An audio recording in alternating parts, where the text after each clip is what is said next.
This is a real photograph, captured in camera in a single shot. The camera's shutter only opened one time, after which the camera's sensor recorded this image. And then the camera's shutter closed and the image was complete. Pretty much the same way that most cameras capture most pictures. But if that's not how that dude looked in real life, how can I call this a real photo? And the answer is semantics. I'm just kidding, of course, but let me ask you a question. Have you ever looked up the definition of photography? We've been surrounded by photographs our entire lives, from social media to the news, and from billboards to our textbooks. And we have all turned to photography to capture and preserve the visual details of our lives. So my guess is that many of you have never felt the need to look up the definition of photography because you've already learned through your own lived experience what photography does for you, which is to document and share the appearances of the world around us. And if that's what photography does for us, then I guess it wouldn't be a stretch to say that photographs might almost seem like a sort of screenshot of reality. But what if photography at its most fundamental level isn't necessarily about imitating the appearances of reality at all? What if realism was just one capability of photography, but not an essential nor defining characteristic of what photography is? Because while capturing accurate images of reality has been photography's most useful function for society, that in itself is not what photography is.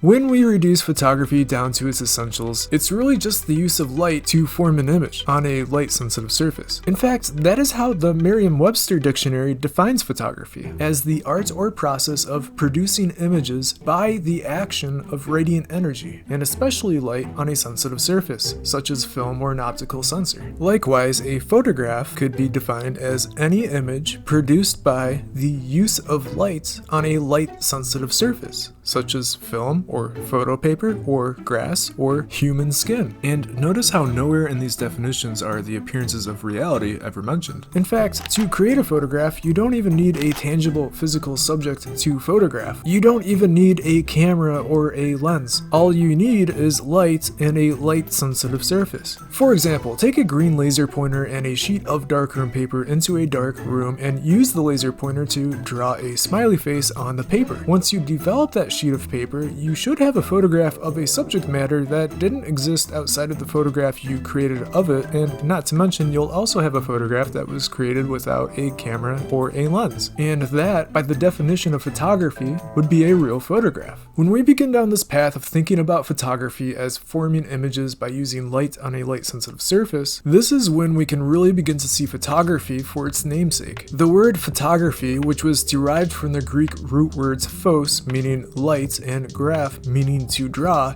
literally means drawing with light. And there is an entire category of techniques called light painting, as well as a whole community of light painters that depend on that fact. Okay, sure, you didn't pick up photography because you wanted to learn how to draw, but don't worry, because this isn't a video about light painting specifically. It's a video about learning to think about photography as a medium of light, and not a medium of mechanical visual imitation, even though our cameras have been refined and automated for that purpose. It's a video about learning to approach photography like an artist, and light painting is just a useful way of understanding photography as something other than objective visual documentation, so that we can begin to approach the medium more like an artist might approach any other visual medium, such as painting or drawing or sculpture, in which artists are able to create images not just of what they see in front of them, but of anything that they can imagine and in any style. This might come as a surprise to some of you, but photography isn't any more limited to the appearances of our surroundings than any other medium, but it is instead limited by our imagination and understanding of how photography works. The goal is to stop thinking about photography in terms of the documentarian purposes that our camera gear was refined and automated to fulfill, and then to reframe our thinking about photography around the essentials of the medium. Think about light as if that were our paint, and think about the sensor or the film as if that were our canvas. The painter applies paint to the canvas where they want the paint to go, and the photographer directs light onto their light-sensitive surface where they want the light to go. Every other tool or accessory is now just something that helps us to shape the light onto our canvas. We don't need to learn how to draw freehands with a flashlight in order to take advantage of this way of thinking. There are many different techniques out there for shaping and controlling light to form the images that we want to produce. Even just using gels in front of a flash to color your light can be enough to dramatically transform the world as seen through your lens. The beautiful work of Sasha Alage is a great great example of this. It all started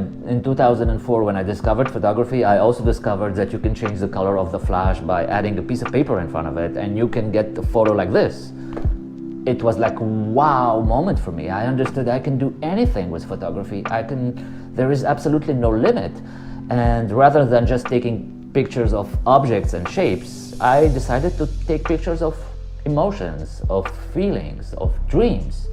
A horse is a horse, but a pink horse is something that exists only in your imagination. Like Sasha, I think anything is possible with photography, and we're not limited to only capturing what we can see with our eyes. You can capture just about anything in camera, and how far you want to take that is really up to you. Take, for example, this photograph. Yes, it was edited, but not nearly as much as you might expect. In fact, here's the straight out of camera raw image, which clearly breaks away from both reality as it would appear to our eyes, and from our common expectations for what is possible to capture in camera. Yet, it was created using light, which is to say this image is purely photographic, and it could have been captured as is on 35mm film. The camera settings were no different than your typical long exposure landscape photograph, and the shutter only opened and closed once. No additional photographic material was added here in post-production. All that's been done here is the careful and intentional control of light, controlling where the light lands on my subject and when it lands on my subject. In this case by projecting my light through gobos. To further illustrate that this was captured in camera, I actually captured this moment with 10 cameras at the same time, which allowed me to create a photo animation that almost feels like we're peeking into an alternate dimension.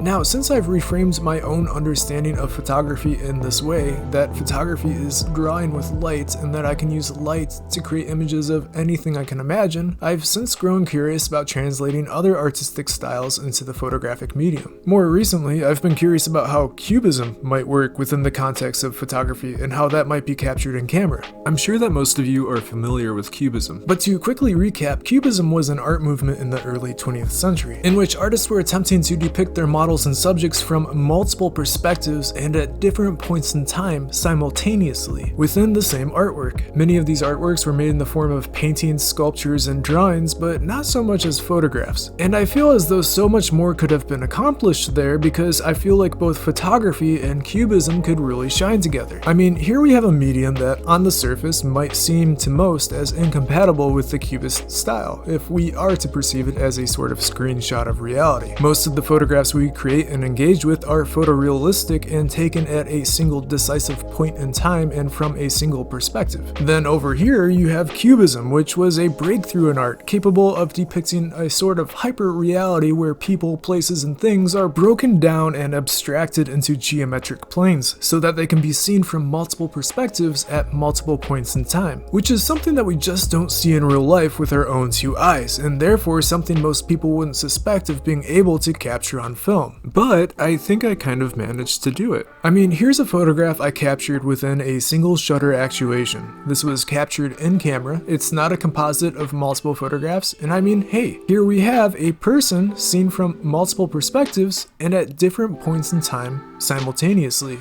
within the same photograph. I can't help but look at this and feel like I'm pretty close here to capturing actual Cubist photography. And the technique that I used to get here really isn't all that different from what I used to capture that 3D image that I shared with you earlier. We're just using multiple lights being triggered at separate moments, and each light is shaped by its own custom gobo. I have a whole separate video about creating your own gobo transparency slides with an inkjet printer, so be sure to check that out if you're interested in doing something similar. And here are a few more photographs I created using the same method. I do think that there's still a better technique out there for capturing Cubist photography. I just haven't gotten there yet, but if I ever do, I'll be sure to create a whole video dedicated to capturing Cubist photography in camera. But I hope this helps some of you get the creative juices flowing now that you know that photography isn't a screenshot of reality, but really it's just the use of light on a light-sensitive surface to form images. Now, something funny happened to me while I was writing the content for this video. Two separate people left a comment mentioning the work of Tim McMillan and Chris Cunningham. Here I thought I was doing doing something original with my photographic processes, but it turns out that a person named Chris Cunningham has been doing it much longer, as seen here in this amazing advertising piece called Orange. And then Chris's director of photography, Daniel Bronx, commented on this reel just to let me know that it was created using 80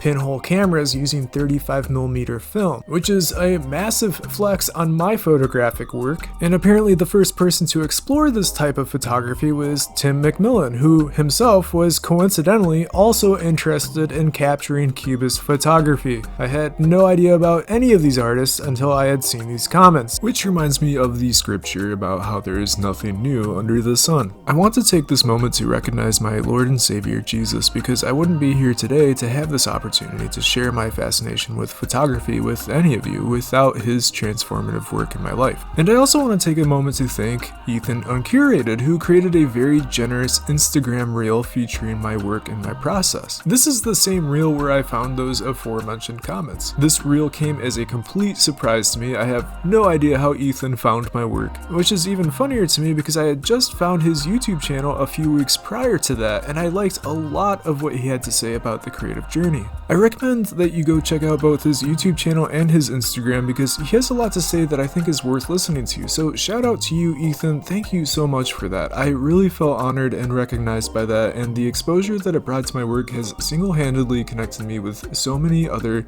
talented artists and creatives. I hope you guys found this helpful or at least entertaining. That's all that I've got. Thank you for watching.